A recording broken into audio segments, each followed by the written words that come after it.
Daan-daang job seekers ang dumagsa sa magkakahiwalay na job fairs na inilunsad ng Department of Migrant Workers o DMW sa Labor Day. Ilang mga aplikanteng Pinoy rin na dumalo sa job fair ang maswerteng na-hire on the spot. Ang mga detalye panoorin sa report ni Arnold Herrera. Dinagsa ng daan-daang aplikante ang job fair na inilunsad ng Department of Migrant Workers o DMW nitong nakalipas na Labor Day.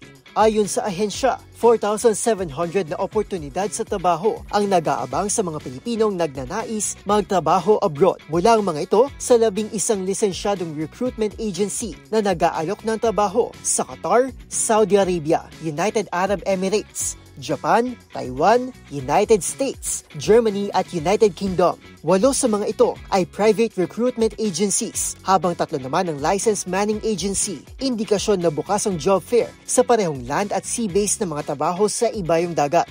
Ilan sa mga nagtungo sa job fair ng DMW ay mga walk-in applicants, habang nasa 3,000 naman ang pre-registered o nagpasa na ng kanilang resume bago pa ang mismong job fair. Ilan nga sa kanila sa magkakahiwalay na job fairs ang na-hire on the spot. Bukod naman sa pribadong sektor, tampok din sa DMW Job Fair ang one-stop shop ng government agencies tulad ng PhilHealth, Pag-ibig, TESDA, DFA at OFW Bank para magbigay serbisyo sa mga OFW.